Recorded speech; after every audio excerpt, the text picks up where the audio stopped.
Well, good afternoon if you are in New York City or in Buenos Aires, Argentina. Good evening if you are in Sorrento in Italy, for example, or in Lagos, Nigeria, where I know we have people listening. Good overnight to people in Asia, Australia, Oceania, perhaps a penguin down in Antarctica. We have audiences everywhere for Fred Plotkin on Fridays, the place where classical music happens on Idagio. As you know, Idagio is a video and audio streaming platform dedicated to supporting artists and to making classical music and opera available to fans all around the world. People who have tuned in to Fred Plotkin on Fridays know that it's my passion to talk about things Italian, to talk about things operatic. And there are a few people I'd rather to talk to these about and other topics too than my old friend, Michael Capasso, who is the executive director of the New York City Opera here in New York City. He joins me in New York City, but while we will be a little New York centric today, this is really about opera history and about the whole world of opera. So, Michael, welcome. Thank you, Fred. I'm thrilled and honored to be here, and I'm in great company. It's Great to see terrific. you. So, because you and I know this, but I think it's important that we have clear definitions, would you explain let's call it the old New York City Opera and the new New York City Opera to people who might not know? Sure. Well, the New York City Opera was founded by Mayor LaGuardia in 1943 as the People's Opera, so that there was an alternative that was affordable for people that, frankly, couldn't go to the Met. And their original music director was Laszlo Halasz, and they premiered in 1944 with the production of Tosca, which we're going to talk about a lot probably today. Tosca is important in my life, and so Maestro Halasz and the company did some extraordinary things over the years. And they became very much the people's opera. They were at the City Center of Music and Drama, which still exists. And eventually, their director became Julius Rudel, who was one of the great figures in my opinion, in operatic history. Who, as a both a conductor and as an administrator and an artistic leader, did some incredible things for the company with new work, with discovery of new talent, including Beverly Sills and Placido Domingo and Jose Carreras and Samuel Ramey. And I mean, it just goes on and on.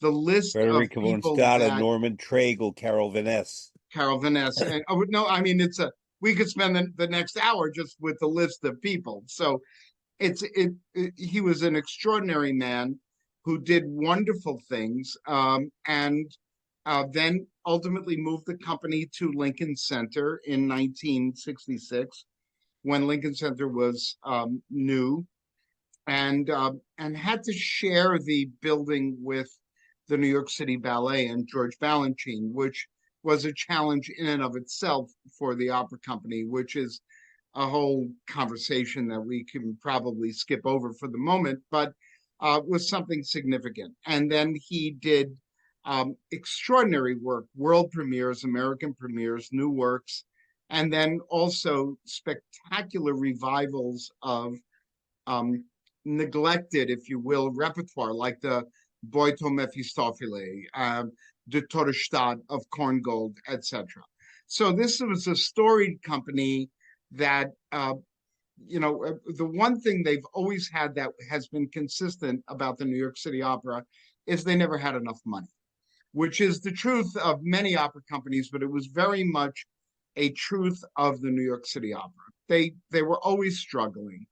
And then when Maestro Rudel retired, the company was assumed by Beverly Sills, who was of course, a great soprano with an extraordinary career, and then went on to become perhaps the greatest fundraiser in the history of opera. This is a woman who was always described as, in her second career as an administrator, she was described as the most expensive breakfast in New York. If Beverly invited you to breakfast, It wasn't going to be good. You were going to leave writing a check. And she did. She kept the company in wonderful shape.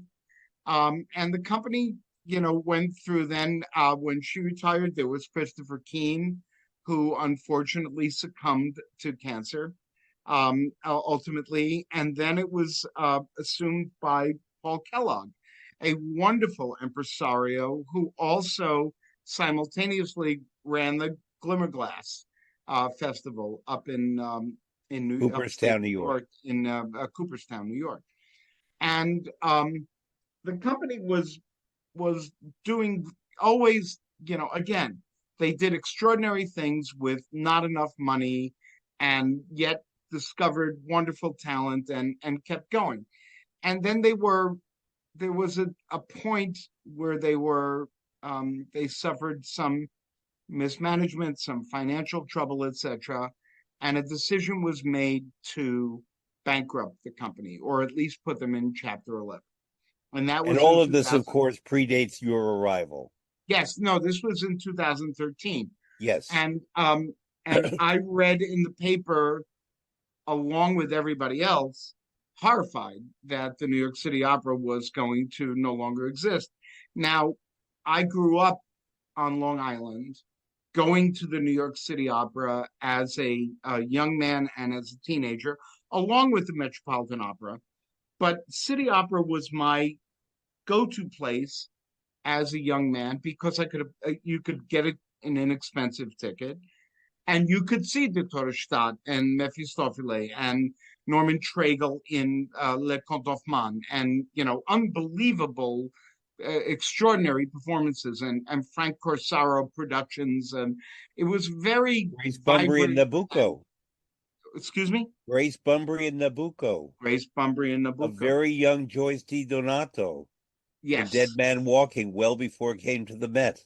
absolutely. Yep. Decades. Well, that was under Paul, but yes.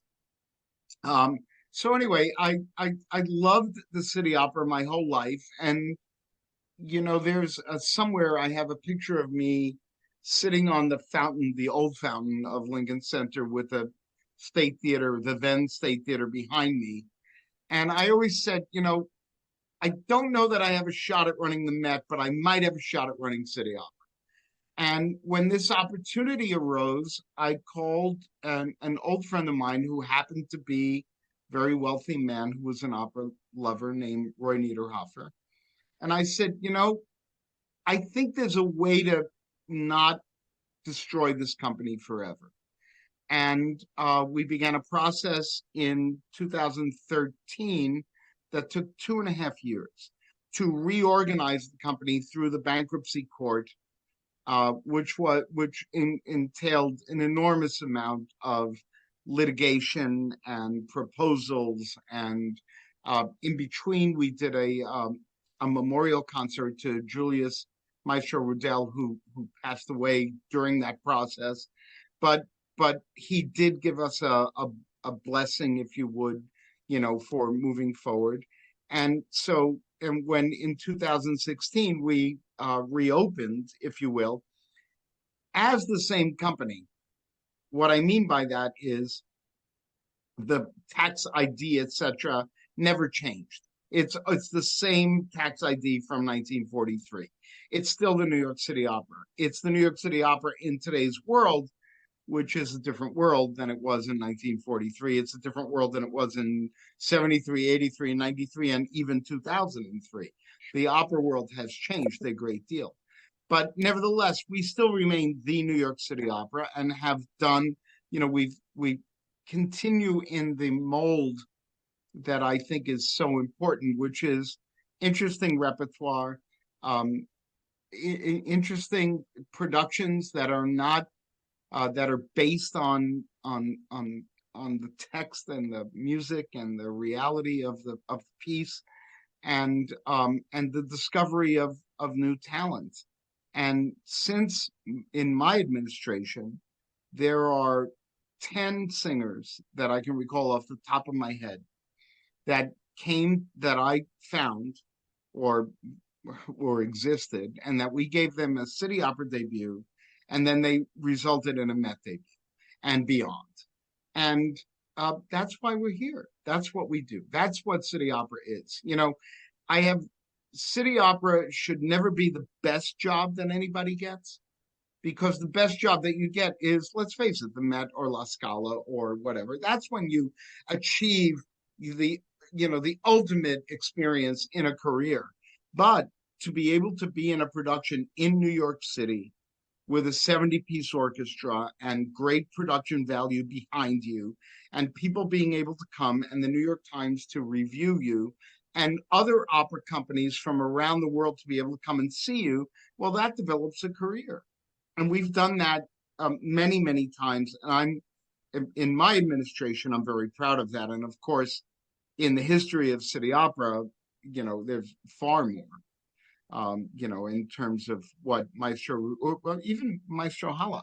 And also, I hope I'm not running on, but the diversity that the company has also had. Diversity has become a very big issue in casting and today. But in the 40s, the New York City Opera cast Todd Williams as Tonio in Pagliacci, and Who was black? excuse me, Todd Duncan and Todd Camilla Duncan. Right. Williams as Butterfly, and Yep. Everett Lee conducting La Traviata.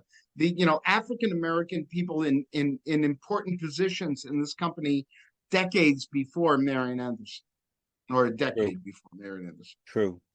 Um, because you and I know this, but it may not be clear to everyone, what I still refer to as the New York State Theater at Lincoln Center, but is known as the Koch Theater, Koch, which I can say this gave a very large grant for renaming, and frankly, in my view, favored the New York City Ballet in terms of acoustics and design and other things.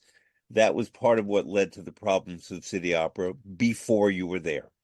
Yes. But the question that I think people want to know is, where does New York City Opera perform now? And how do people find City Opera? Because I know they perform in different places. Yes. Well, our large scale productions are in the Rose Theater at Jazz and Lincoln Center, which is an amazing theater that was built when it was conceived actually by Rudolph Giuliani when he was mayor. And they were trying to redevelop the area that was the New York Coliseum and build what was then called the Time Warner Center. And Giuliani had a mandate that said, well, I want the best medium-sized opera theater in America to be built there. And so they built this 1,100-seat theater with an extraordinary acoustic, large orchestra pit, wing space, flying space, etc. And it was, I always felt that the size of the house of the then State Theater, the current Koch Theater, was a little bit much. I think the Met is a little bit much for opera, to be perfectly honest with you. And having spent so much time in Europe and in European opera houses, the intimacy, the acoustic, the visceral feeling you have of going to the opera in an 1,100-seat house versus a 4,000, or in the case of the State Theater, 3,000-seat house, excuse me, is very, very different. And so I wanted the company to have the ability to really re-engage people on an intimate level, yet still be able to give the production scale, which is available at the Rose Theater. We also produce a season of 4 stage productions with orchestra in Bryant Park in the summer for free for the public. And we get 7,000 people, thrilled to be at, and the Met no longer, they produce recitals in the park. But, when I was a kid, I heard Anna Moffo sing Lucia in Central Park, once upon a time.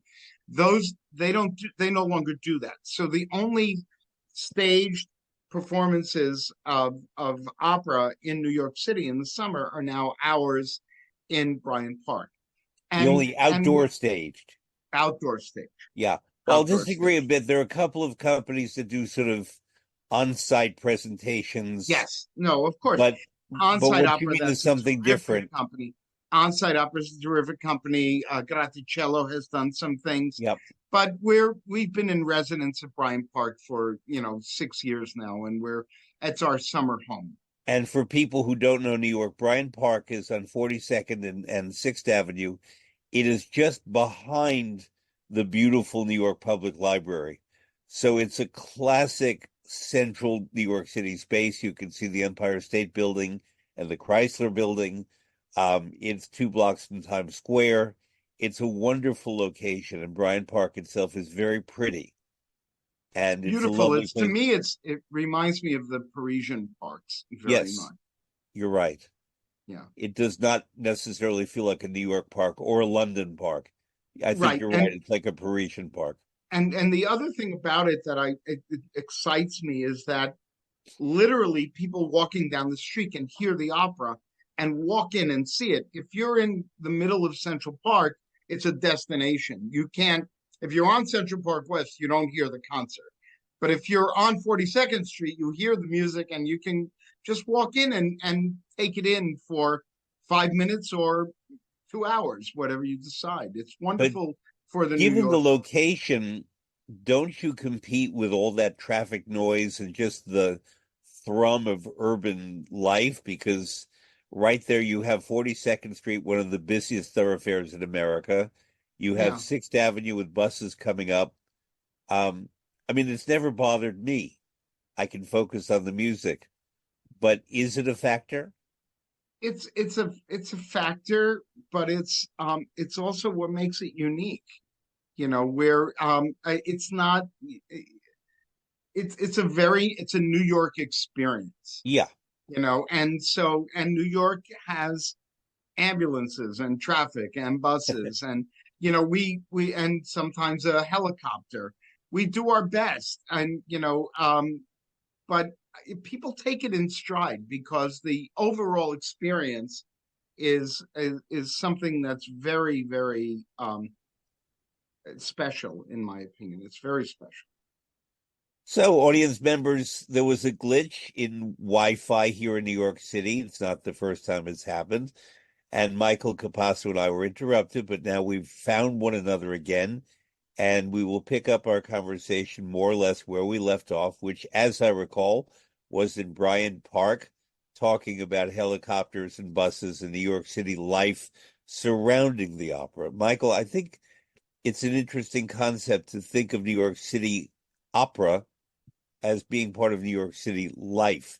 The Metropolitan Opera may be a world company based in New York, famous for all kinds of good reasons.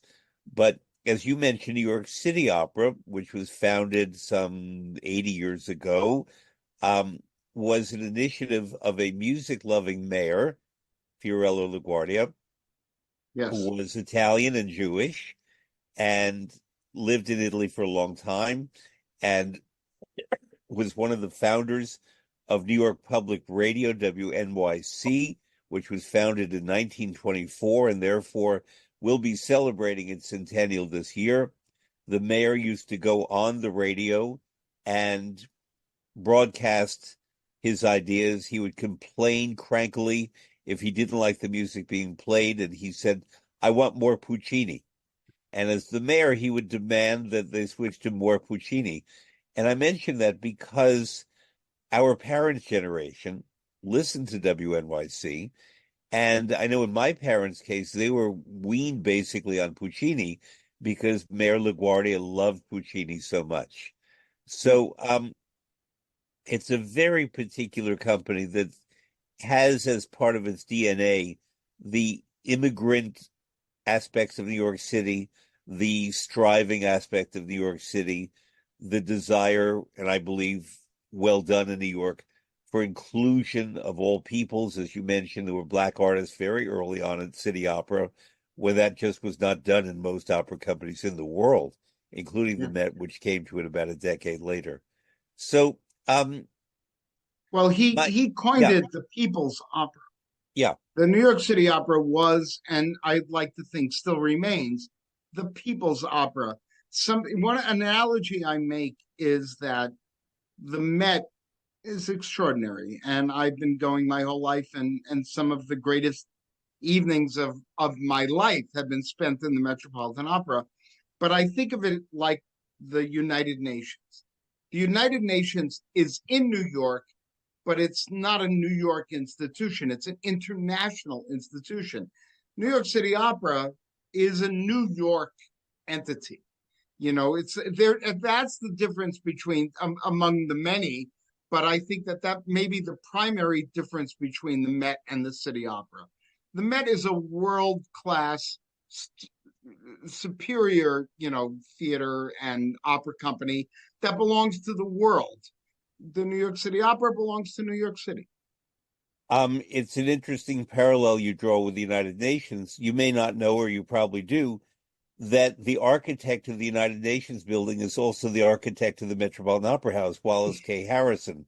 And he Yes. designed the plan for Lincoln Center. He, in effect, was the Rockefeller family architect and was Yes. involved in the development of Rockefeller And Center. hired by Robert Moses. Exactly. And the Rockefeller family, um, I give them basically a plus rather than a minus in terms of their civic mindedness for New York City and the world and so on, in terms of art museums and such. But they created things that were for the public good. Hmm. And, they're not always acknowledged for that. Yeah. Nowadays, there are certain billionaires who serve themselves first. Um, and, make sure that their name is in big print and so on. I'm going to mention someone, and Michael, you do not have to respond to this unless you want to. This is my opinion. Um, our former mayor, Michael Bloomberg, is ranked among the richest men in the world. He has been, in most ways, incredibly generous for arts and public good and public health and causes that he cares very deeply about. He and I had a conversation a number of years ago. Beverly Sills was one of his first supporters. And I don't know where she stood politically. Michael Bloomberg has been a Democrat, he's been a Republican, he's been an independent. Beverly has been, I think, all of that. And she probably took him to very expensive breakfasts, I'm sure. And she died at a certain point. And then City Opera, before you, was in trouble financially and needed approximately $20 million. And I said to him that, given your civic mindedness, given that $20 million for you is not going to put a big dent in your wallet, given Beverly Sills's loyalty to you, she was the first person in the arts to support you when you ran for mayor. Um, I think that you should give $20 million to help City Opera when it was needed, again, before Michael Capasso. And he said to me, I don't think it's a good investment. And I'm just putting that out there, and you do not have to reply, Michael. But I just think No, it's important. I'm actually happy to reply. Yeah. Michael Bloomberg is a great. First of all, I wish he was still mayor. Uh, that's number one.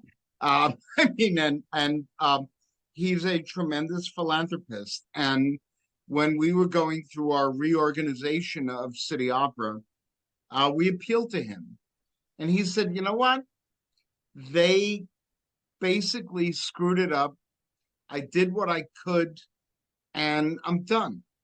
And unfortunately, there are many funders that are of the same opinion. There were people that gave seven-figure gifts to the New York City Opera 6 months prior to their declaring bankruptcy. And then when I go back to them and say, yeah, but it wasn't me, and we still have the same mission, they say, you're a nice guy, and I'll buy some tickets, but I did what I was going to do, and I'm done. And that is a tremendous obstacle that every day I'm trying to overcome, frankly, including, Michael Bloomberg, who I think is an extraordinary man. And Yeah. he just, people they give up. They say, you know what, I did it once, I did it twice, I did it three times, I'm done. And it doesn't matter if there's a change in administration after a while. It's the brand that they are disgusted with, unfortunately. So how do you, as the executive director of I'm going to call it the new New York City Opera, Sure. how do you address that?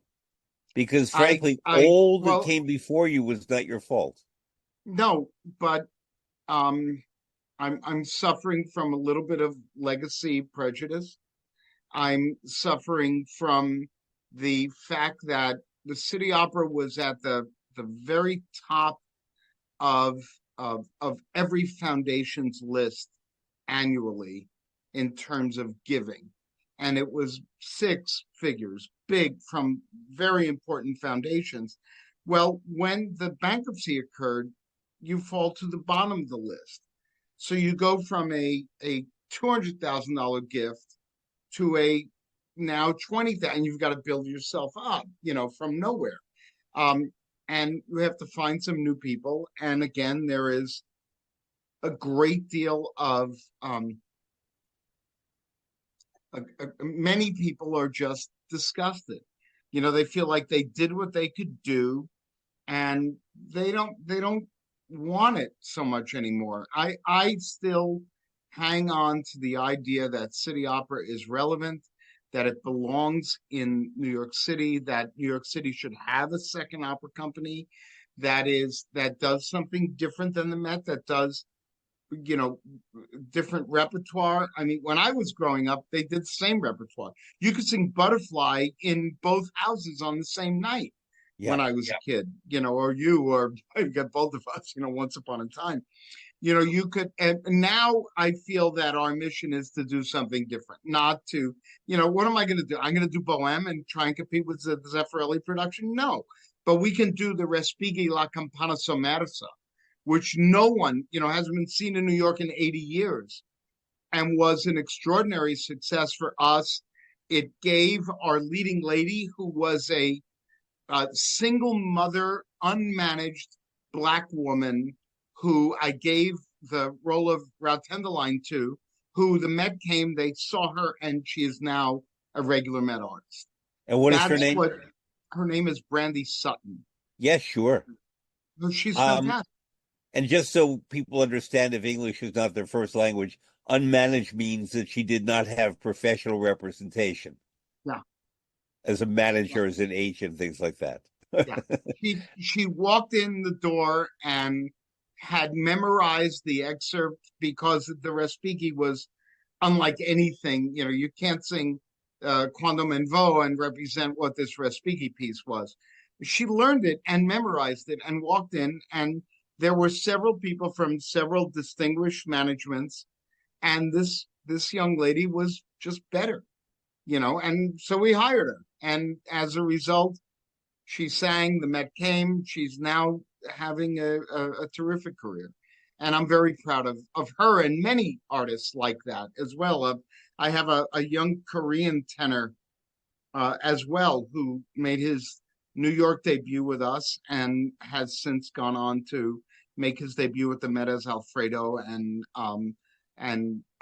he's a regular artist at the Met now, Mhm. because that's what City Opera does. We're there for either give somebody a chance, or somebody who's made it come back and do something for the people that gave you your chance, and return to your quote unquote home, if you will. So I have a conductor friend in Milan. I wonder if you know him too, whose his name is Francesco Attardi, Attardi. No, And he also is a resident of Arizona, so uh, works legally in America. And he's a conductor, and he is one of the big Respighi experts. uh-huh, And he recently gave a lecture here in New York City about Respighi and about the unknown Respighi. And we know him for the Pines of Rome and the Fountains of Rome, whatever, all the Rome stuff.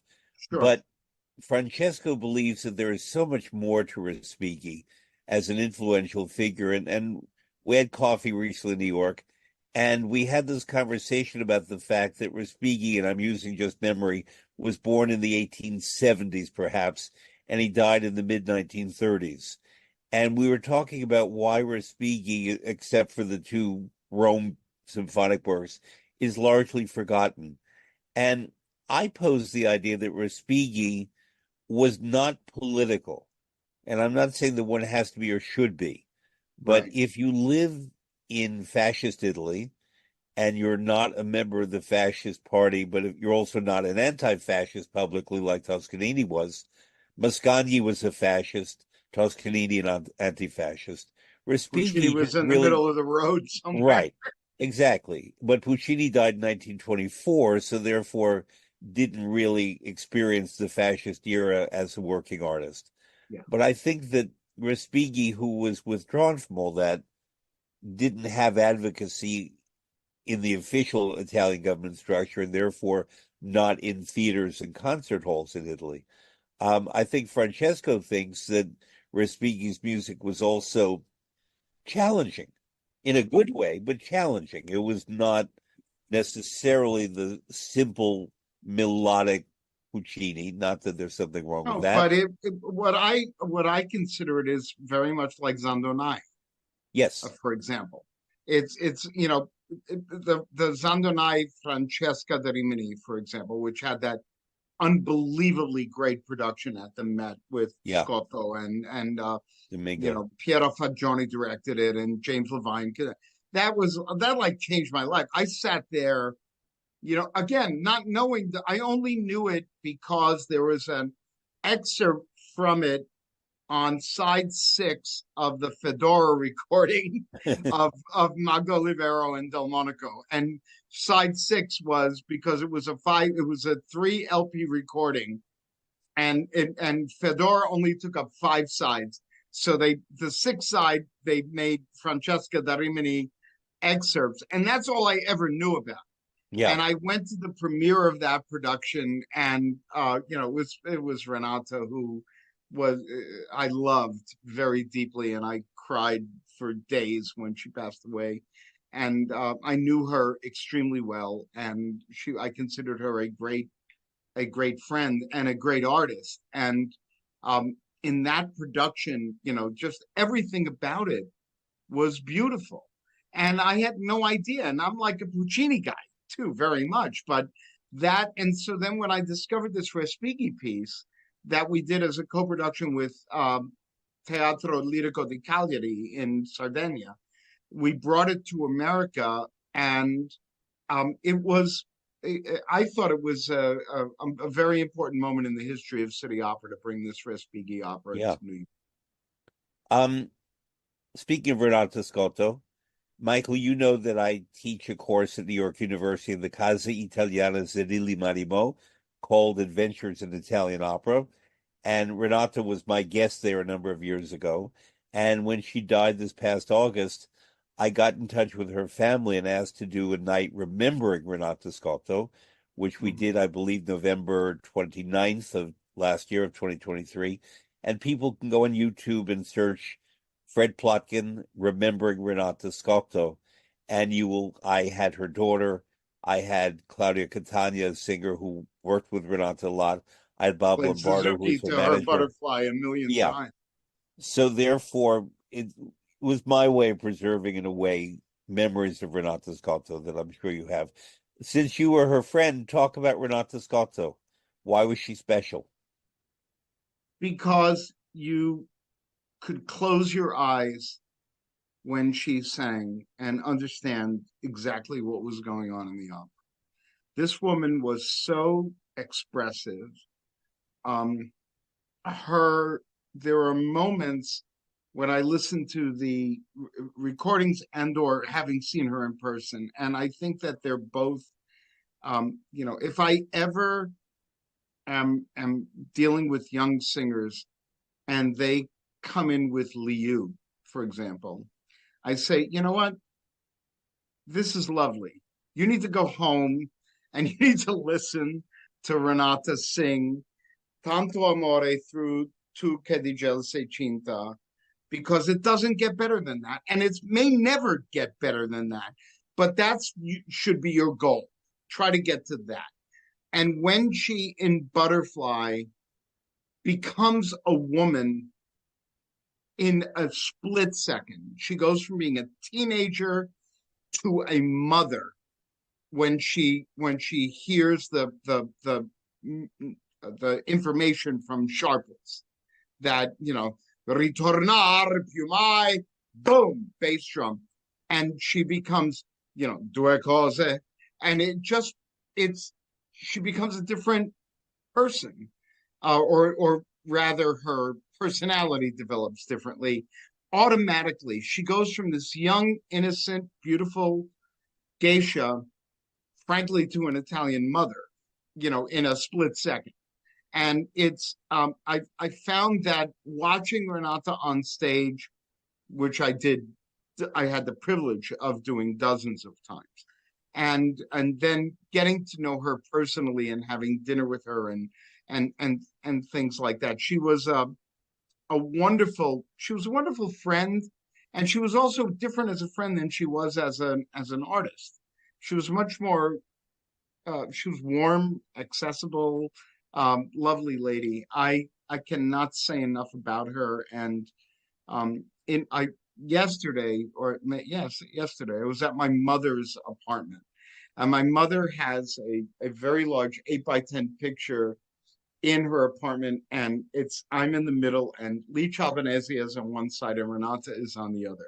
We were at an event, and I'm surrounded by maybe the two greatest singing. I mean, I never got to have my picture taken with Callas. So, other than that, these two extraordinary women who were such incredible communicators and such wonderful artists. I can't say enough about either one of them, actually. And it took me a long time actually to appreciate Licha much more than it did to appreciate Renata. What was special about Licha? Um, she again could communicate text with the best of them. It was not, let's face it, she didn't sound like Tebaldi or some of the more beautiful voiced sopranos.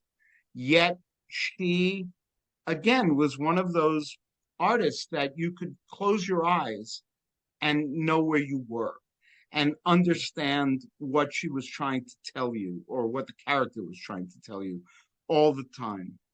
And I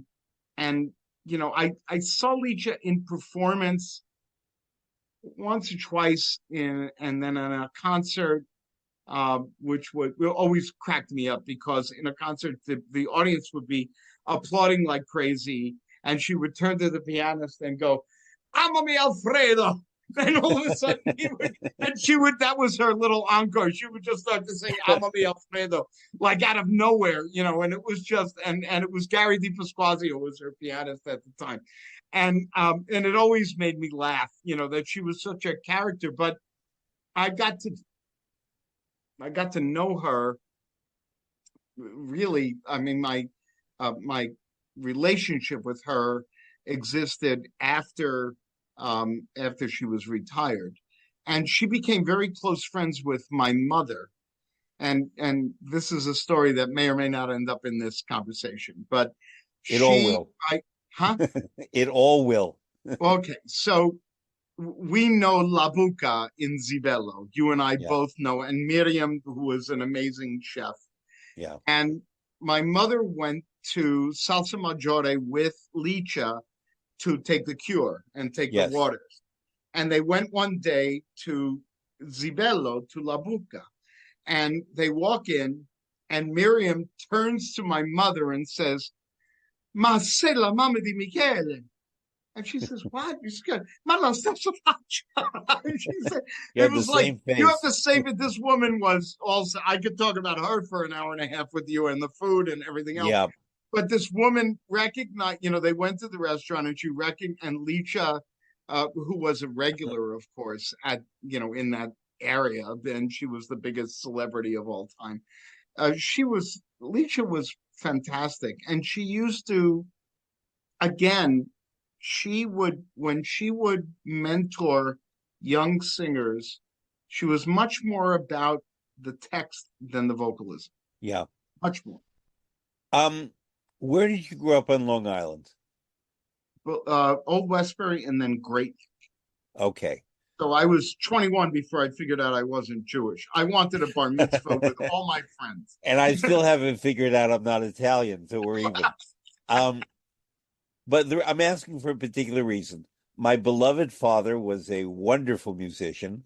He played the trombone and he played in all kinds of repertory from opera to symphonic to big band to jazz. And he was a marvelous musician. But unlike his son, he didn't like to travel. So when I was born, he did not want to constantly be on the road. And so therefore he changed his career somewhat in that he continued to play trombone in New York City, but he learned piano tuning. He had perfect pitch as a means of, and he was also an editor of music so Oh, that he could, be sent to score and read a Mahler symphony and say, no, that's C natural, not C sharp, that kind of thing, and fix editorial mistakes. But in addition, he became a wonderful piano tuner, and it gained him access to many homes of very important musicians. And one of them who was not a musician was in Great Neck was the comedian Alan King. And we would go, my father would take me along because I liked meeting the clients and so forth. But my favorite client of my father's was Lee Albanese, who ah, lived on Park Avenue with her husband. And he was a big figure in Republican politics in New York City. yes, very much. We were not And the, Republicans. and he was the head of the racing commission for a while as Right. well. So we never spoke politics. And in fact, I forget his name. Joseph Jimma, maybe. Was that his name? Joseph Jimmer, yeah. Yeah. My And Joe, he was an angel. He was perfect. It was unbelievable. And my son, Peppino, a very beautiful. but the thing was, He Mr. married a Jimma, girl. She's not Italian, but we like her anyway. Mr. Jimma was a very nice man, and he and my father liked each other very much, and we never spoke politics. And he would come and go. And while my father was tuning, Lecha would take me into the kitchen to prepare food because she just thought, you have to feed this little boy. What she didn't know was that this particular little boy had a gift for cooking Italian food. So in my first cookbook, I have Leach's lasagna from Body with the tiny lemon scented meatballs. It's her recipe. And I Oh, learned it wow. in her house on Park Avenue. Um, and it's a sort of a fascinating thread in my life was following my father's piano tuning and the musical New York that I met in the act of doing it as a little kid. And I mention this because it's a very New York thing. Maybe it happens in Milan and Vienna, but in London and Paris, but not in the same way. I think Yeah. there's a fluidity of the classes, for lack of a better term, or people of different economic means, I think is a better way of saying it, that New York City children have had access to all kinds of things, whether you are the son of a piano tuner, whether you get to go to New York City Opera. There's something particular about here. It still exists, but it's harder to access because a lot of young people don't know about it and their parents are not necessarily hooked into it. But Yeah. would you talk? I mean, Long Island is different from New York City, where I grew up. But would you talk about the sense of New York as a place that gives access to culture to young people of all backgrounds? Well, I fell in love with opera at a very, very young age, um, and was fortunate to live in an area of Long Island that was really, as the crow flies, 17 miles away from Lincoln Center.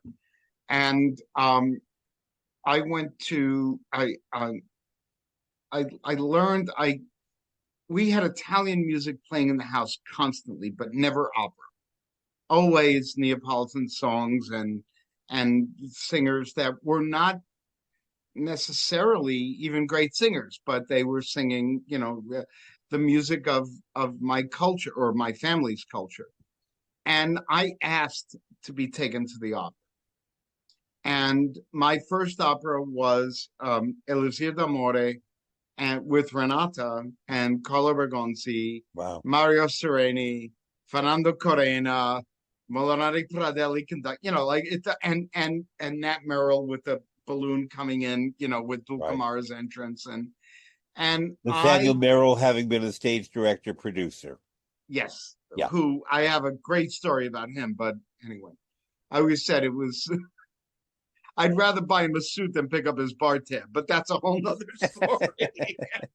but and so I had a great early introduction, and then I went to the library, and I used to go to the library maybe 3 or 4 nights a week in Great Neck, and get an album of a complete recording of an opera and go sit with the headphones and just become immersed in the, and that's how I learned about all this stuff. And that's why in my, list to you, it's all recordings of, dead and retired singers, because that's what I grew up on.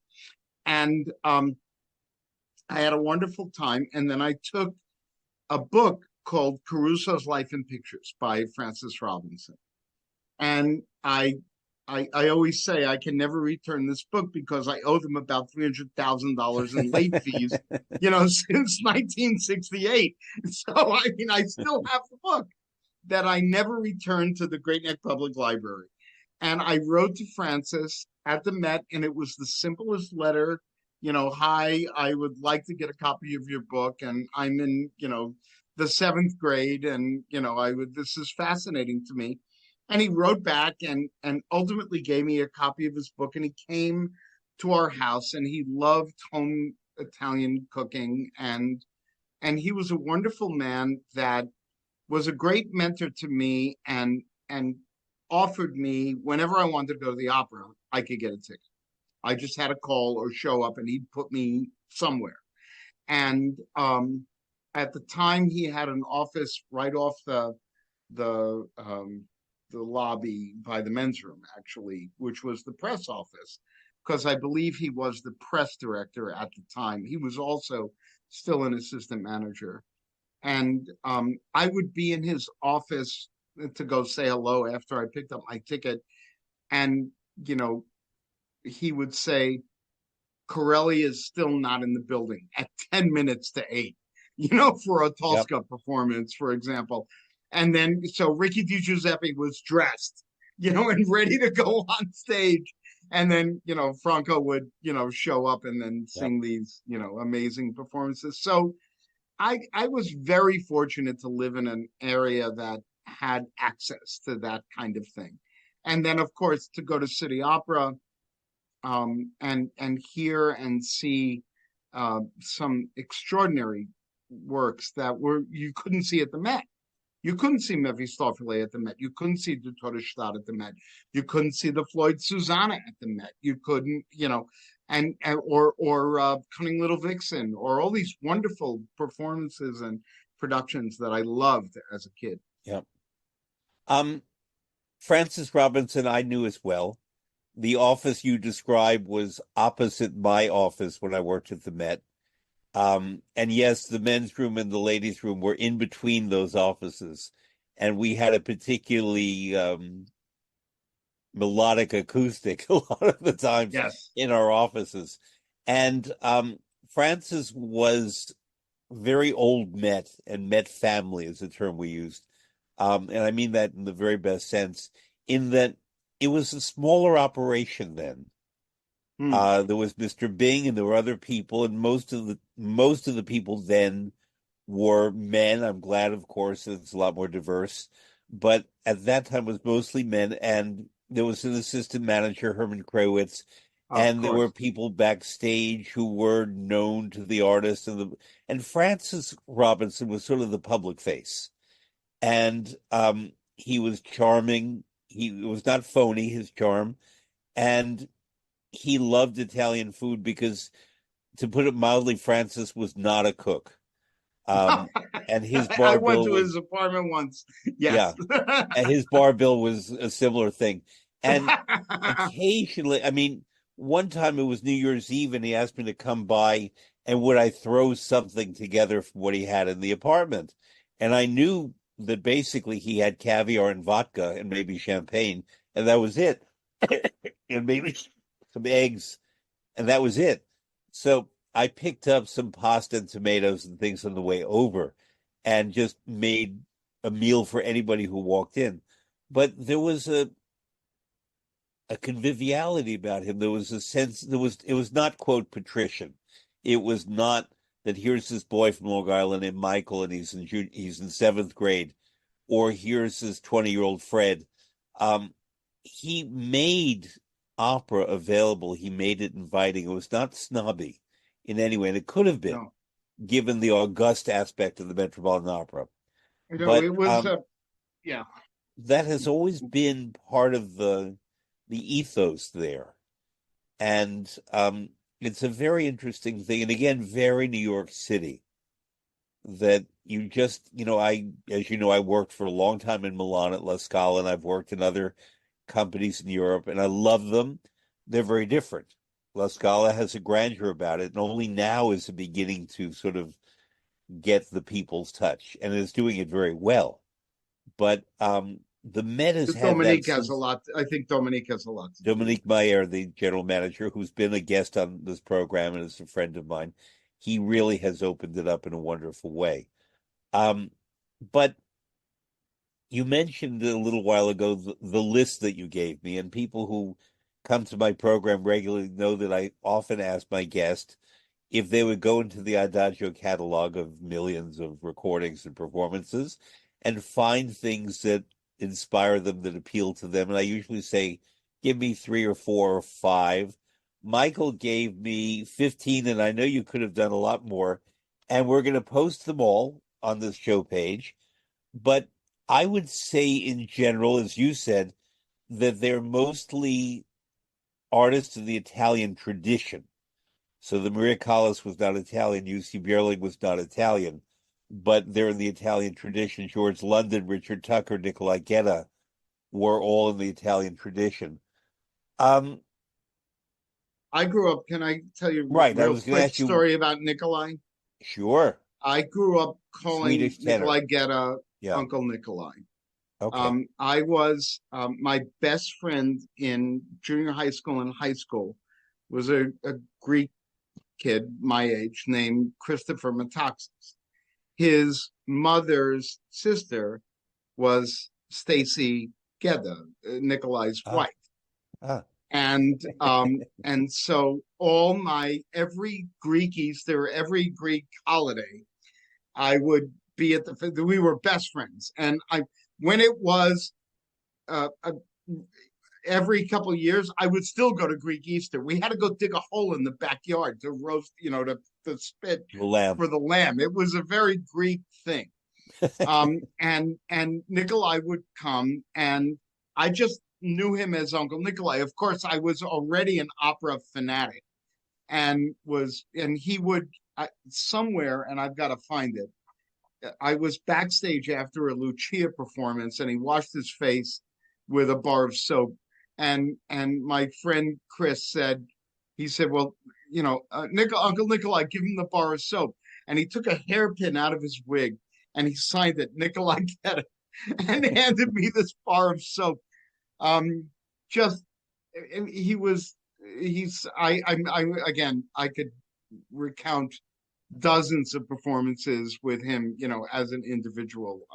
That's why he makes that list. He would make the list anyway, even if I didn't grow up with him. But he would make the list. I think what's notable about Nicolai Geta, who I knew a little bit, I didn't get to know him as you did, is that number one, being Swedish but with Russian origins in him, he had a remarkable facility for all the languages. And his French was wonderful, his Italian was wonderful, his German was sovereign. And he could sing in these languages in the spirit of the language and the culture that was behind the language. So that a certain kind of elegance in the French and a certain kind of occasionally elegance in Italian, but other times an earthiness in Italian. Yeah. Um, when he was Nemorino in Elisir d'Amore, it was a very different, innocent Italian than, say, Otello or or roles that were less romantic and more dramatic. Hmm. Whatever he did, he captured the spirit of the role, always using the language. Did you ever talk He's about language with him? Yeah, I did because he spoke fluently, I believe, seven languages. And when I was younger, I would go to see his performances, whether it was Lenski or Ballo or Ricardo and Ballo and Mascara or what I mean, I heard him over and over and over again, and I would always say, "What is it, between the Russian and the Italian and the Romeo? What is it about it?" And he would just say that it's important to pay attention. His whole thing, though, was always Italian vowels. Uh-huh. Italian vowels will help the sound. Um, Another quick story: when his son Dmitri was born, we were at the christening at the Russian church on Park Avenue in 90 whatever street. And he put his arm on my shoulder, and we were going to lunch at a Greek restaurant. And he said, Sure. "I have a surprise for you at lunch." And I said, "Okay." And he sat me down at lunch, and next to me was George London. Wow. I almost, I almost dropped dead. And what was the first question I asked George London? Imagine. You're frozen again. Oh, I'm not frozen. I'm trying to Oh, think. okay. I can tell you because, well, if from my list, you can imagine what my Well, first the question Tosca was. today, No. What no. did Mario Lanza really sound like? Oh, really? Because they were in a trio that Aha. toured in the Bel Canto Trio, which was Lanza, George London, and Francis Yend in early in Lanza's career. And I was I'm still a bit of a Lanza fanatic. Yeah.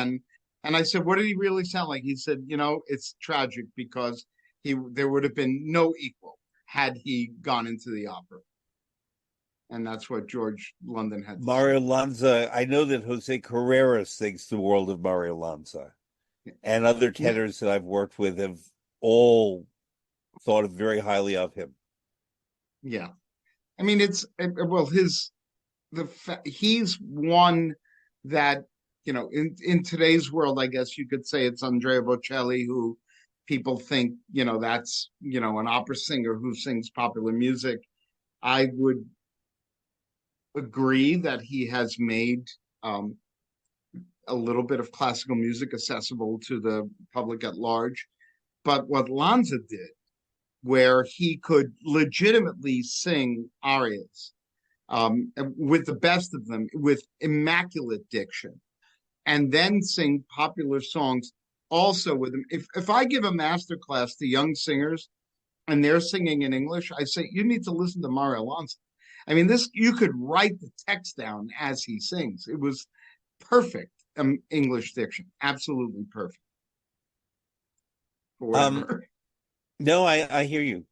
Um, there. I mean, I'm going to read off the names so our listeners can go and find them on their own. But Enrico Caruso, Mario Lanza, Beniamino Gigli, Rosa Ponzel, who is American, UC Bierling, Giuseppe Di Stefano, Maria Callas, who is American, Franco Corelli, Mario del Monaco, Renata Tibaldi,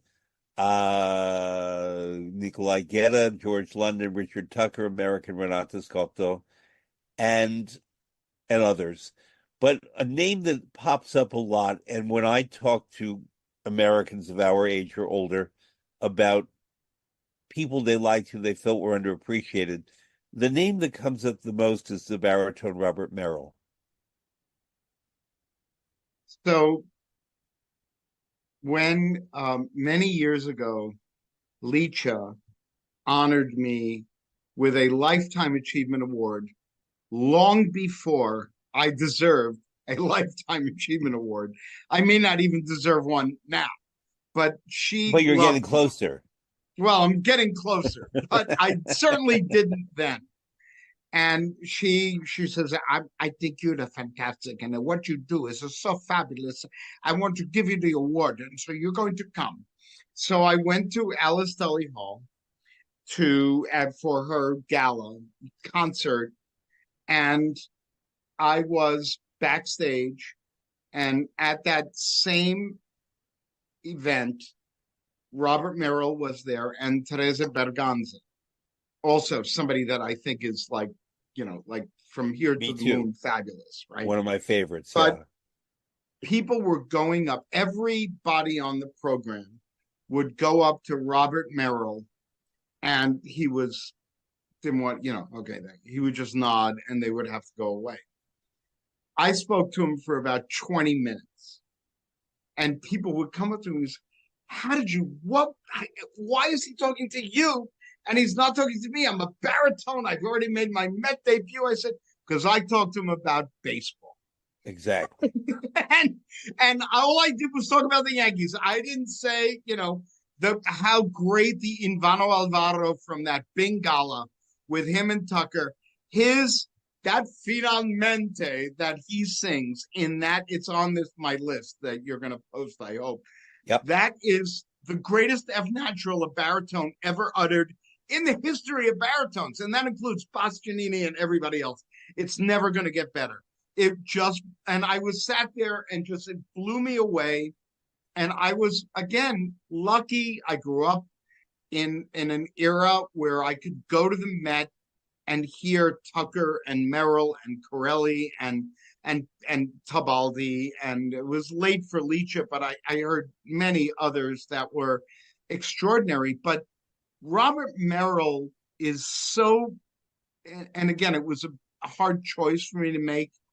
That Invano Alvaro is, to me, one of the greatest musical moments in like history for me. Those two just proving that, guess what, Americans can do it too. And they're two, one of the greatest Italian tenors and the greatest Italian baritones were both Jews from Brooklyn, and they were unbelievably great. And in that performance, they're overwhelming.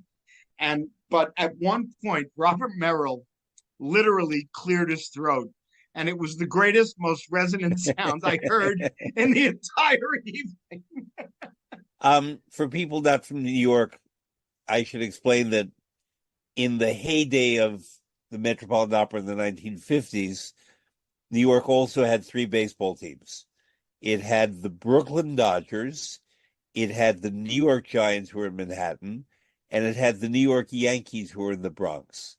So at a time when there were 8 teams in each league, which meant that 3 teams of the United States were in one city. That's how baseball mad the city was, and in some ways still is. The Dodgers left for Los Angeles. The Giants left for San Francisco. The Yankees remained in New York City. And therefore, to me and to Robert Merrill, and maybe to you, I don't know, Oh no, are I'm a, the New York team. But then they were replaced by the Mets, the National League team, where the Giants and the Dodgers were. I mention this only because many people in New York City love opera and love baseball and coordinate their patronage so that at the start of the baseball season, it's the end of the opera season. At the end of the baseball season, if the Yankees are in the playoffs in the World Series, it's the beginning of the opera season. And there are people for whom there were fans of both. And Robert Merrill sang the national anthem at Yankee Stadium probably more than any other individual and was very identified with the Yankees. There was a broadcaster in New York who you probably met and certainly heard, named Bill Mazer. And Bill Mazer, I was on his show endless numbers of times, talking mostly about food. He was just a talker. And you could go on WOR, I believe, and you could go on his station and just talk about whatever. But inevitably, with me, after we talk about food, we get around to baseball. And he'd always say to me, isn't Robert Merrill the greatest opera singer in history? They were friends. And I said, well, I would never say that anyone is the greatest opera singer in history because I didn't hear them all. I didn't hear Giuditta Pasta. I didn't hear Enrico Caruso. But he's excellent. And he always wanted me to record the statement, Robert Merrill was the greatest opera singer in history. But he is largely forgotten, I think. yeah, and he's not, I mean, he's still singing the national anthem and sometimes God Bless America on a recording at Yankee Stadium. Yeah. Um, I find that um, one of the, and it's not on my list because as I wrote to you, my list could go on forever. There's an Il Tabato recording with Delmonico Tibaldi and Robert Merrill, which his singing of the role of Michele is so extraordinarily beautiful.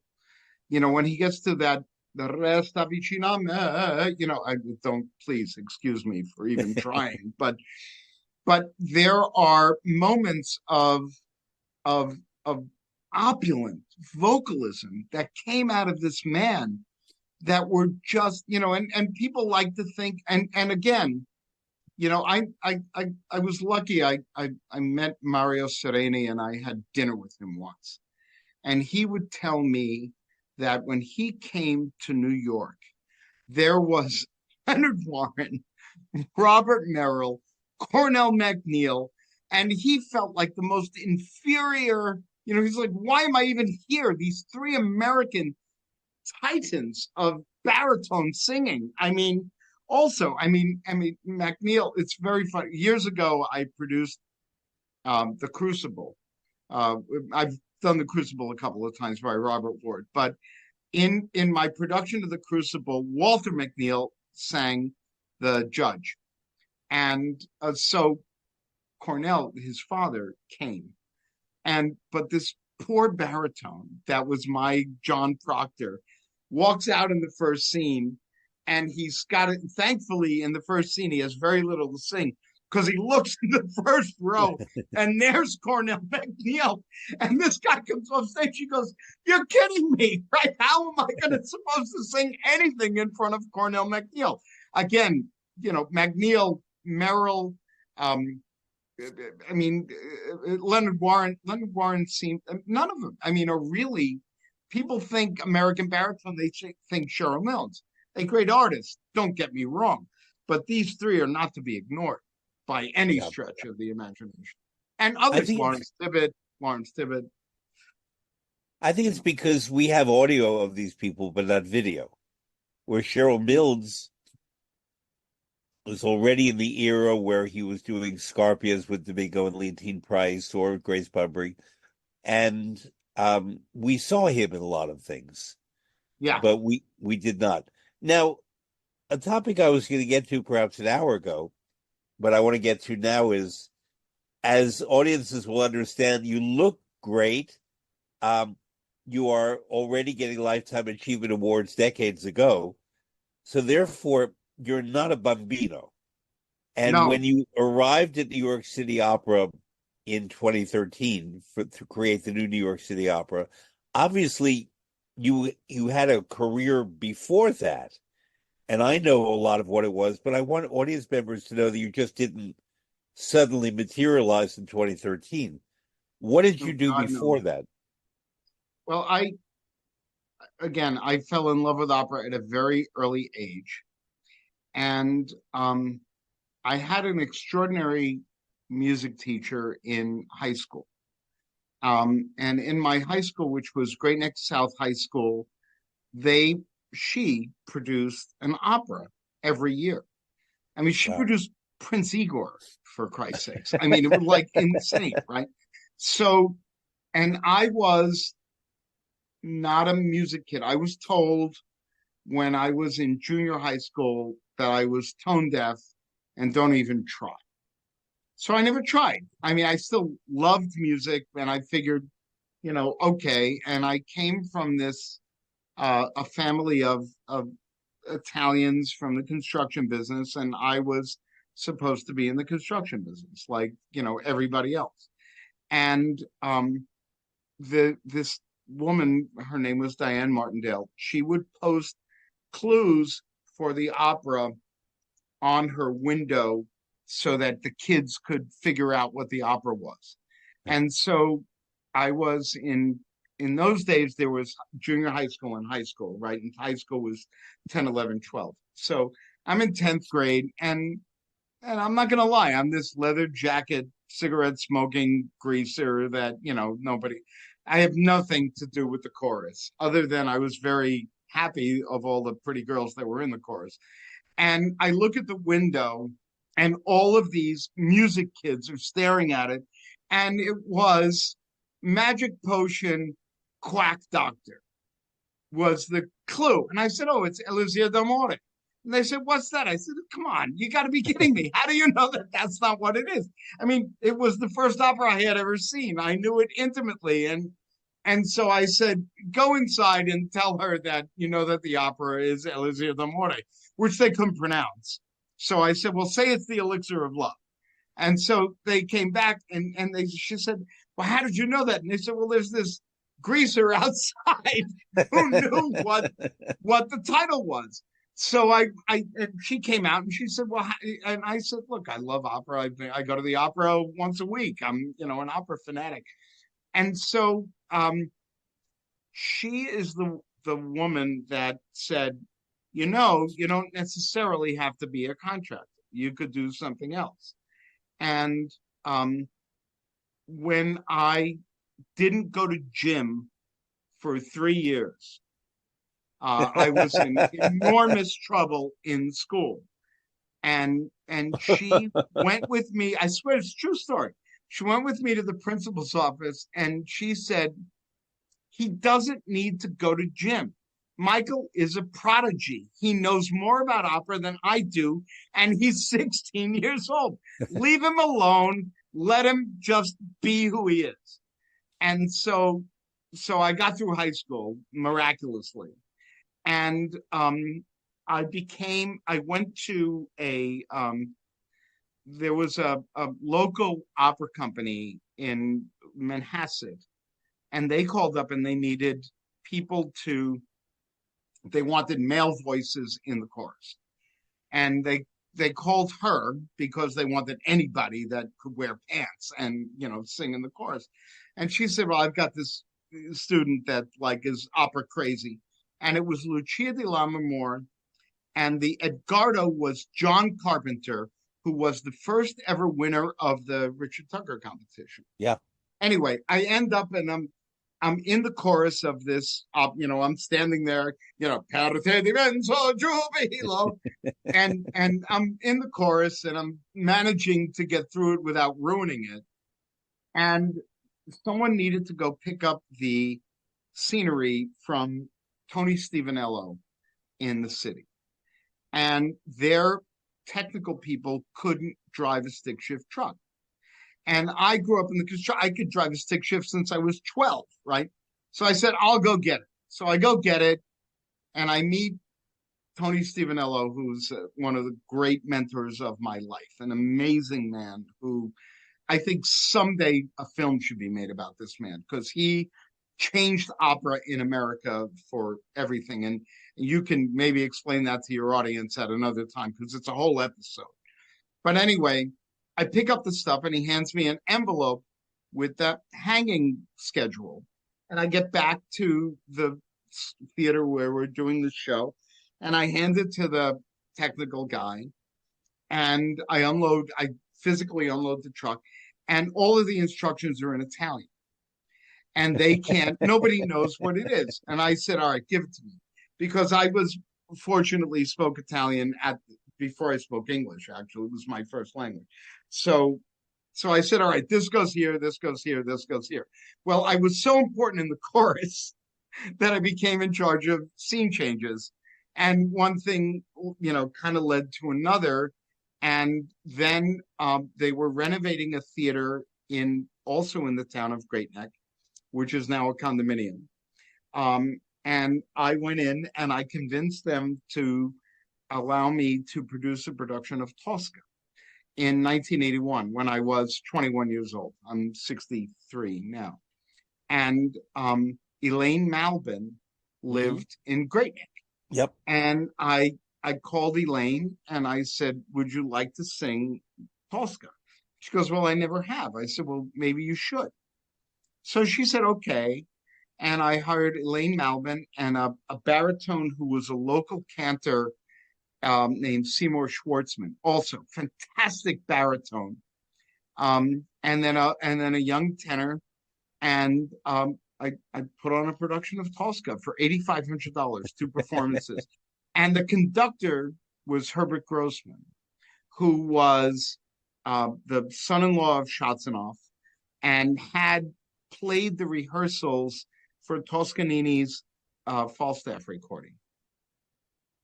So I had an early introduction to some very great people, and then just started, like, let's do a show, and kept moving. But it all started because I could actually drive the truck. And then Da Capo. Well, Da Capo was because the woman, my teacher's name was Diane. She came up with the name, which was like Desilu. It was D Right. for Diane Di and Capo, Capo yeah. for Capasso, and we did a few things, and then we needed to do a, a performance, and we found this space on 76th Street. And I walked in and I saw it as the ability to be a theater, and we turned it into a very wonderful, intimate opera house with 200 seats and a pit that could fit about 30 players, and Below in a a church. relative, huh? Below a church, Below a church. below a Yeah. church. Yeah. And we did some. There's on YouTube. There's a video called "Da Capo at 30," which is really pretty interesting. I could send you a link if you want. Um, and and we did some amazing stuff. A couple of world premieres, American premieres, and then intimate productions of large scale operas, and every single Puccini title, including the three versions of Butterfly in one weekend. Hmm. We did Friday night, we did La Scala, Saturday, Brescia, Sunday, Paris. Three different casts, three everything. I've been a little obsessed with Puccini. And in 2008, we did a concert at the Rose Theater of all of a concert, which we're going to repeat actually this spring at City Opera. Um, all of Puccini, starting with Le Villi and ending with Turandot, an excerpt from all of his operas. Um, So I'll say parenthetically that Puccini died in 1924. So this right, year, 2024, we're going to see a lot of Puccini in the world. Before we exactly. go to And him, or I'm going to transition to him in a moment. Um, One of the wonderful things that Di Capo Opera did that I really loved, and I made a friendship out of it, you did an opera called Il Caso Mortara by yes, Francesco Ciluffo, who was on this show a couple of years ago. He's he's from Torino, but he lives in Milan. But he's also the music director of the Wexford Opera Festival in Ireland, and he specializes as a conductor in Italian works of the early 20th century, late he 19th, early conducted 20th. our co-production of Isabeau that we did at Opera Holland Park. Yeah, Francesco conducted. and he's a fascinating guy. I guess he's around 40 now, but he's Jewish, an Italian Jew, and he wrote this story, this opera about Il Caso Mortara, which was the story.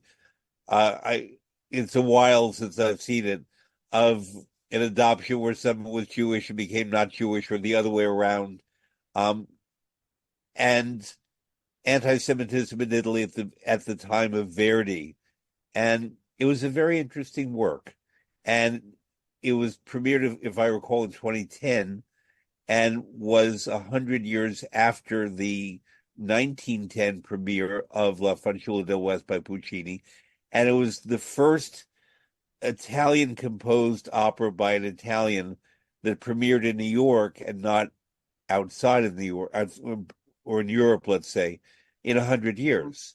Yeah. So you had, as the head of the company, the sense of history, the sense of occasion, the sense of cultivating young artists, because he was in his 20s then, I believe. Francesco and he really doesn't, and it's kind of a shame, doesn't really compose anymore because he's having a very successful career as a conductor.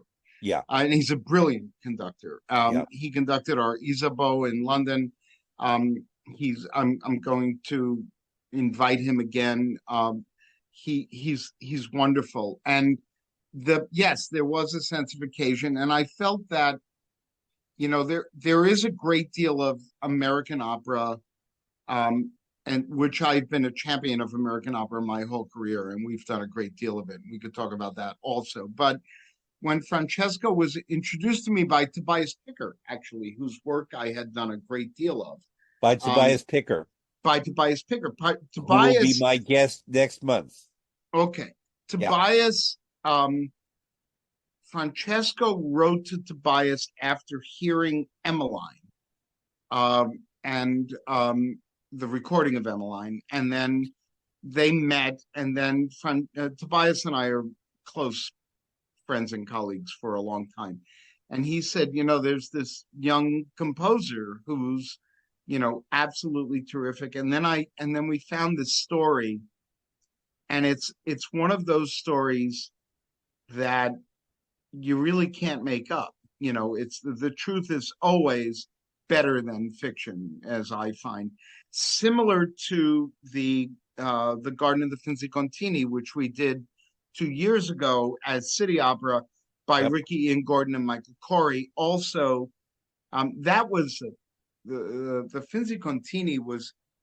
I did a lot of research for Casa Mortada and went to the tomb of Pio Nono and did things like that, and the ghetto in Rome and whatnot, which all deals with a very complicated story of Edgardo Mortara. And then I spent 2 weeks in Ferrara, uh, researching and preparing for the Finzi-Contini, which takes place there. And I was embraced by the local Jewish community. Amazingly, we were in and able to photograph the synagogue, and we were actually in the house. The Finzi-Contini is the actual family is a different name. It's Finzi Magarini, actually. But I met the entire family. I was in the actual house. I was in the garden, which is and I stood where the tennis court was, Right. and had a really great experience with that too. So these two operas about two interesting moments in Italian Jewish history, which people look at and go, Italians aren't Jewish. Well, actually, no, there were a lot of them, and they had an extraordinary Right now history. there are 35,000. Right. And Yeah. so I don't know what you're doing on the 29th if you're in New York, Of but what come month? with me to the consulate to read the names, Oh, because yes. And so this every month. giorno Yeah. della memoria, I go and I read the names of the Italian Jews that perished in the Shoah, Yeah. always. And they only want people who can actually pronounce the The names. names, of course.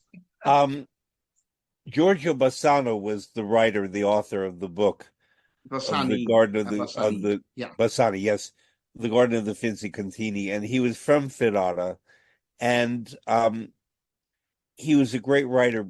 I studied with him oh because really? I studied at the University of Bologna, and Ferrara, Bologna is a half hour away, Sure. and he was much revered in Bologna as well because Emilia Romagna, that region in Modena, but especially Ferrara and Bologna, had a Jewish community. And my Yes. landlady, when I lived in Bologna, we never discussed this, but I knew this about her, was a Holocaust survivor, Jewish, completely traumatized by the whole experience. And she never, ever wanted to discuss it. And she was a classic example of post-traumatic stress syndrome before we really had that name. Sure. And she knew that I studied with Giorgio Bassani and asked me why, and I said because he's a great writer. And I knew the book, The Garden of the Finzi-Contini, and she just nodded, but she never said anything. But I knew she was Jewish by the way she ate, because she wouldn't. I mean, for example, you could not put um, pork in your meat sauce, and you could not put Parmigiano. You could not put combined dairy and Right. meat. So she just ate in a way that I don't eat that way. I'll put cheese on my pork laden meat sauce, but um, it's not something that's evident in Italy, but it's there. The Roman It's community has a presence. There's a synagogue in Venice, but on Via Carducci in Florence is a beautiful synagogue, but a very small community. Milan, Torino, sure but Rome, of course, the Rome, oldest of course. synagogue. Yeah, Yeah. Rome is the famous one. I used to live, when I lived in Rome, I lived on Via del Tempio number 4, which was down the street from the synagogue, not because it was the synagogue there, but because that's where I got a nice apartment. But it's an Well, for me, interesting, it was yeah, having meeting the rabbi in who's the head of the Jewish Museum, which is in Ferrara. The National Museum of the Shoah is actually in Ferrara, yeah. and the rabbi, who's a wonderful guy, his name is Amadeo Spagnolotto. Like when you meet Amadeo, rabbis are supposed to be named Irving. They're not. And it was, and we would go to dinner, and he would eat a grilled fish or something, and we would all eat whatever, and then but the Finzi Magrini family ate everything. We Yeah, would go to lunch, true. prosciutto, whatever. They have kind of moved past it, but the rabbi, different story. But I was fascinated growing up on Long Island with Ashkenazi Jews, and it was and then to meet Italians that were they're still Italian. They Yeah. act the same way, they speak the same way, they've got everything is the same except, the one book, really one book. That's the difference. And the eating practices. And the eating, yeah. I mean, I grew up in Brooklyn and Manhattan, and basically the Italian and Jewish communities were very linked. And it was kind of like there was us beating the Italians and the Jews and everyone Yeah. else. Yeah. And we got along and we liked everyone else, but somehow the Italian and Jewish sensibilities bonded in a lot of different and interesting ways.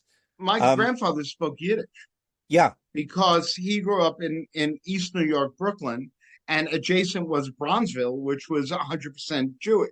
right, There were the Italians, there were Jews, and they were a block apart.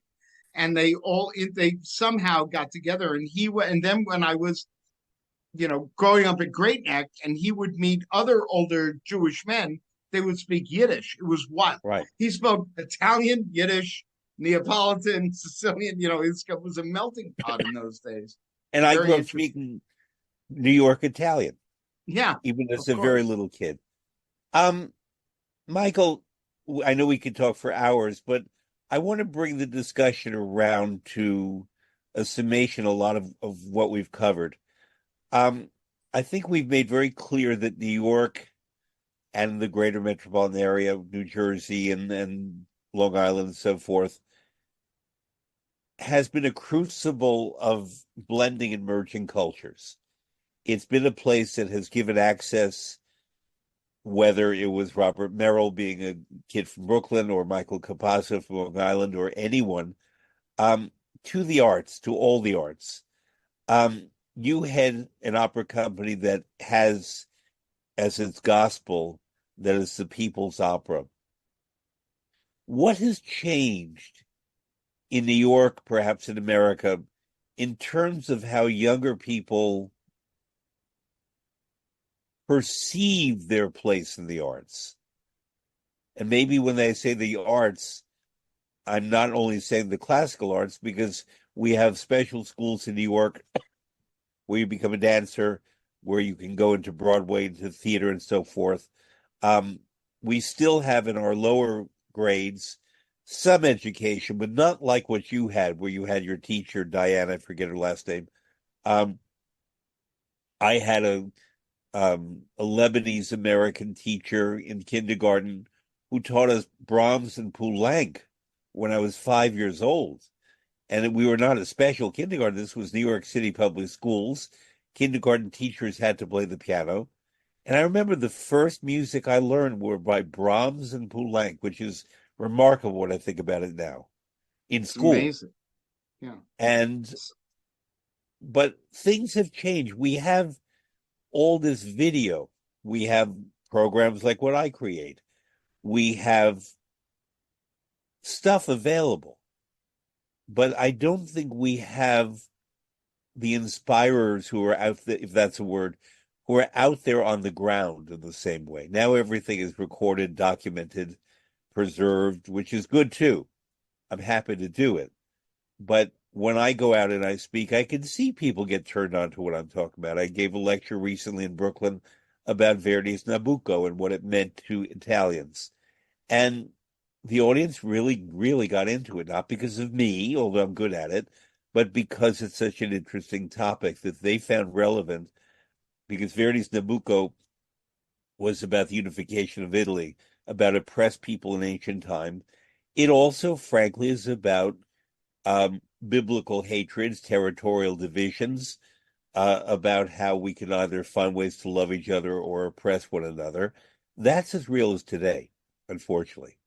Yes. And but I find that, in my view, and I want to know what you think, that in the effort not to hurt anyone's feelings, we're sidestepping a lot of the big topics that these works of art cover.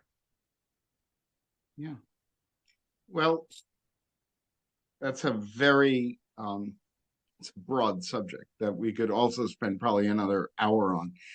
I think that the lack of um, musical education and cultural education in schools is kind of extraordinary. And without being rude, my daughter is a senior at LaGuardia High School, which is the high school of the performing arts. And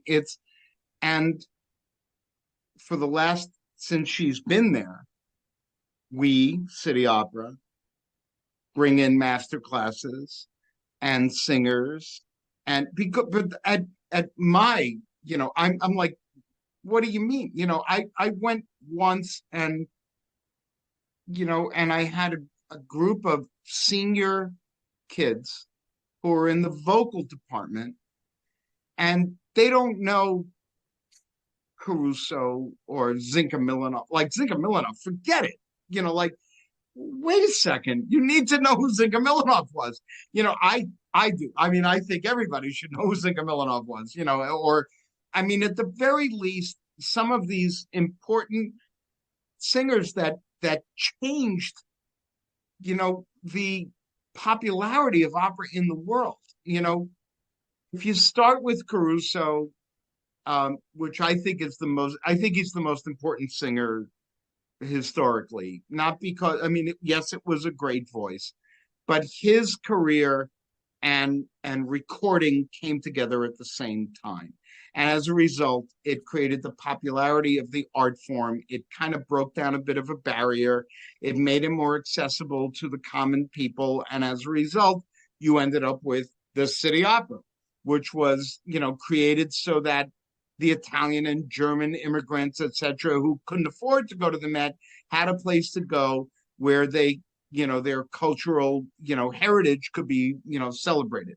So and when I was not, I mean, it's long ago, but not really that long ago, we had music education, three different choruses.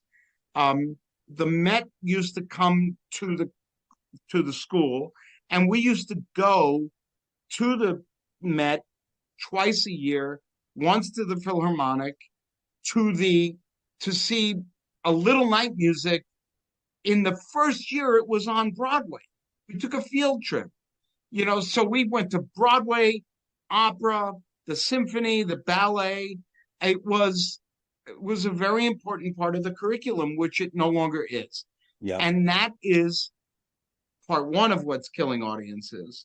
And I think part two of of Barry Kosky, who may not be my favorite director, is a He's one of brilliant mine. man. Yeah, he's Well, he's one a of mine. brilliant man. He's a Yeah, brilliant man. Well, I don't like everything. I do yeah, love the Magic Flute, but anyway, yeah. neither here nor there. He wrote an incredible article about the fact that all of this simulcasting is killing audiences. And I, simulcasting is wonderful because, but if you want to produce, an opera, somebody has it literally in the palm of their hand for free.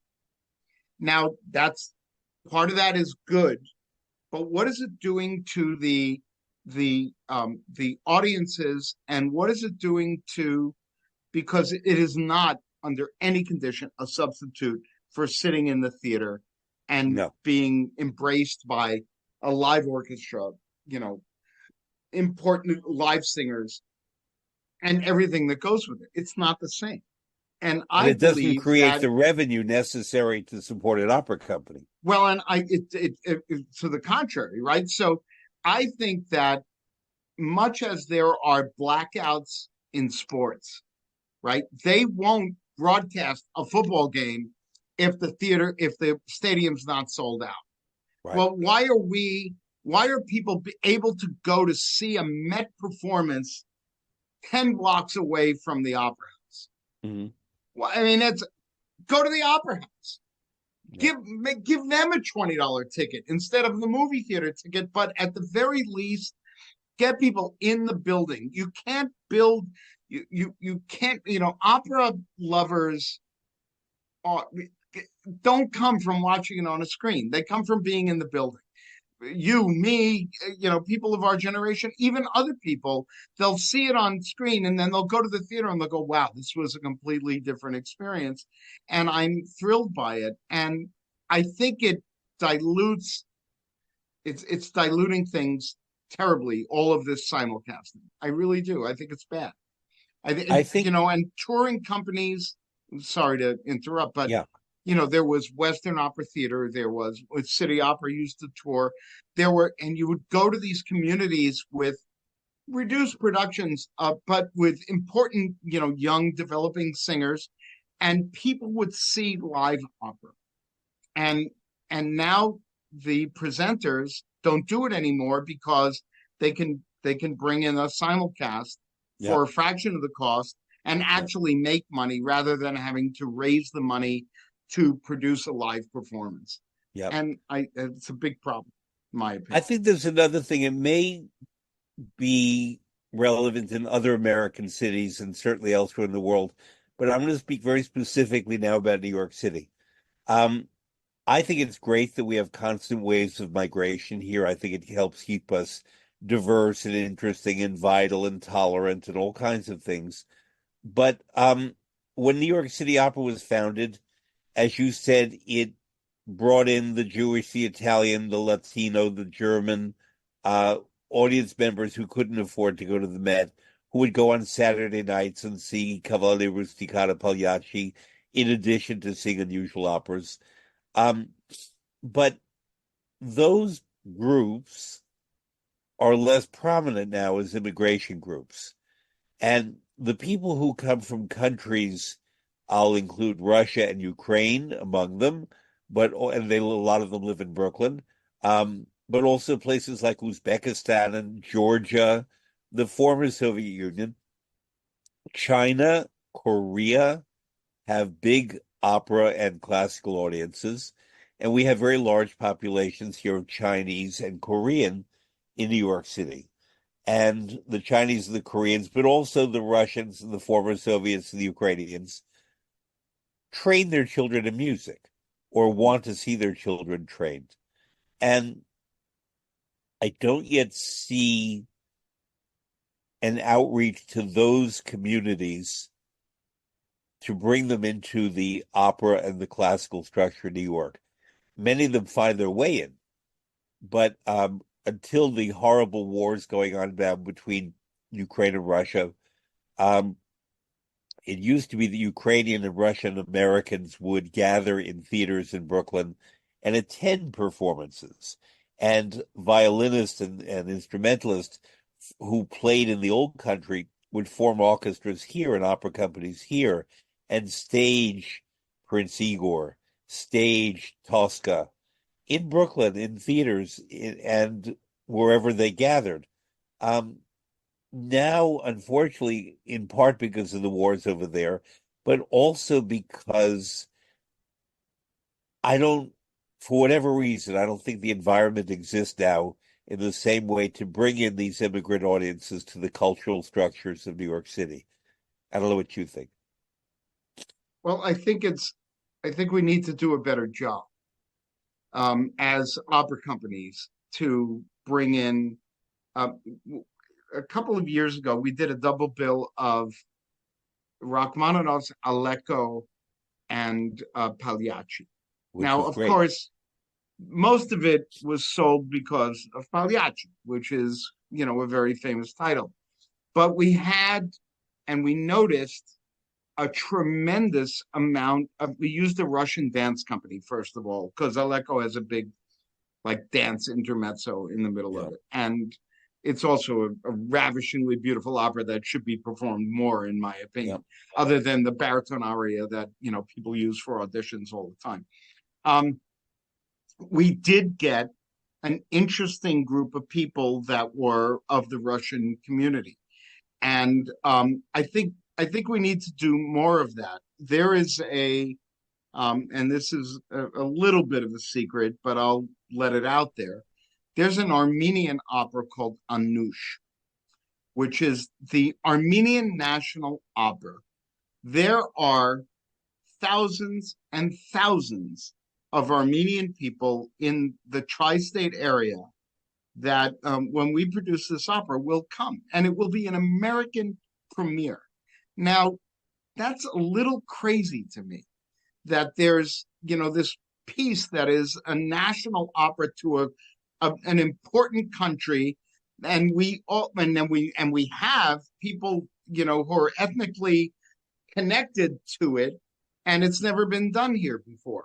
Yet there's a million production, and God only knows. I love La Boheme. I'm not saying we should never do La Boheme again.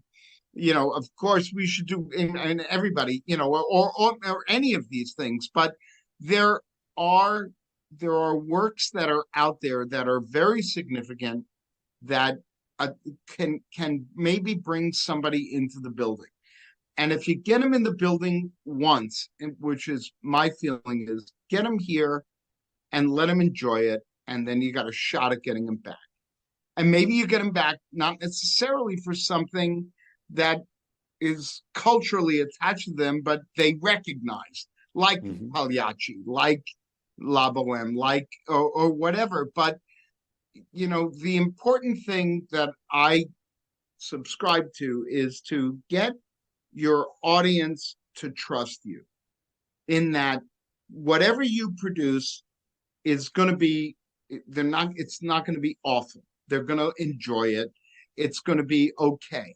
So when you do Respighi's La Campana Sommersa, which nobody is, there's 7 people in the world that have heard of it, and 2 of them are on this Zoom right now, right? So I mean, right? So, but if they know they came to see, Pagliacci 3 months before and had a great time, then they'll come again.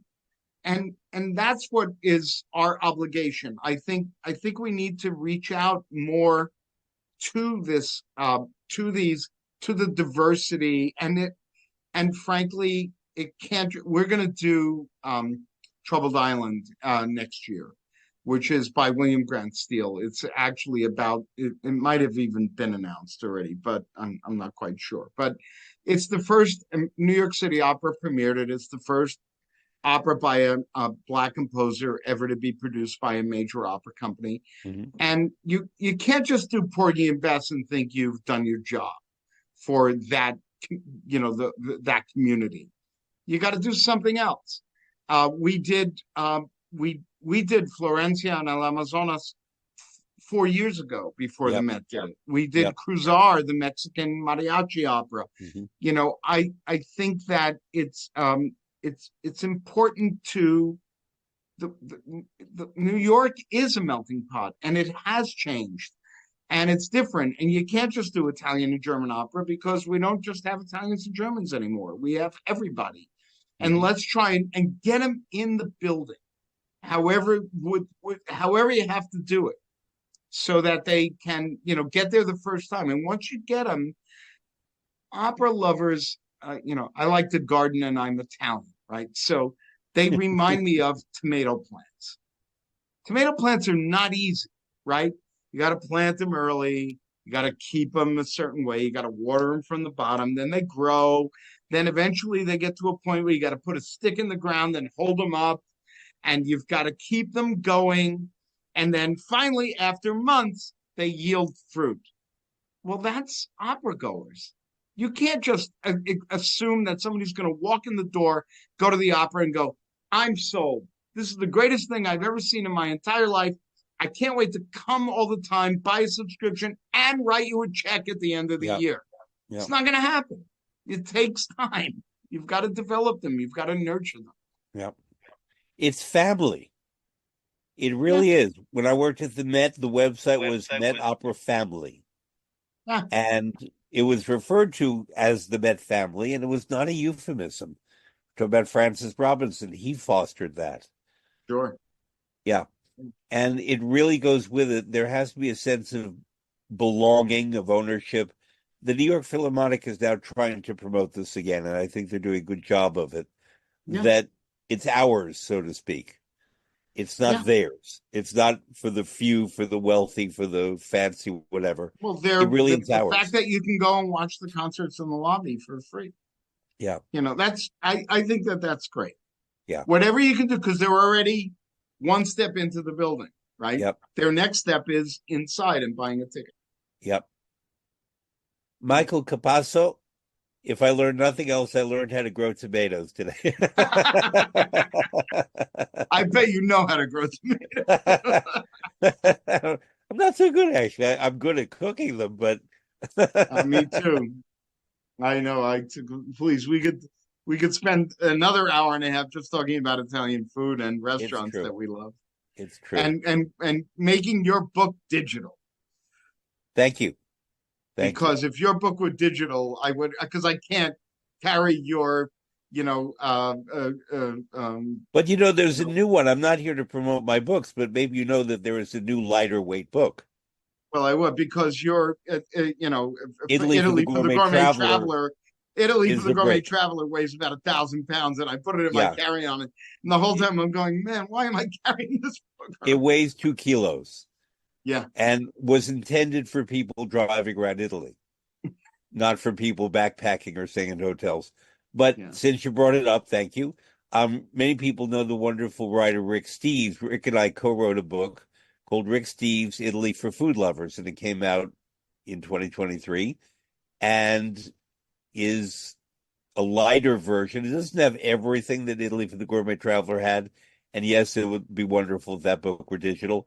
But it's a very practical book for now, for people going to. Well, I'll make sure I get it. Thank you. And what is the web address for the New York City Opera? nycopera.com. .com, C-O-M. Yeah, C-O-M. I encourage people who live here in New York to get to know the company again, the new New York City Opera, ably captained by Michael Capasso. To patronize your local opera companies, go to live opera because there's nothing like it. And digital is great for what it is, but it's not live opera. The sound of the human voice, unamplified, transmitted in a theater is just something incredible, assuming it's a good singer. Am I right? Yep, 100%. Okay. Michael Thank you, Capasso, thank you. Ci vediamo presto. See you soon. A dopo. Grazie. Okay. Ciao. Thank you, Michael Capasso.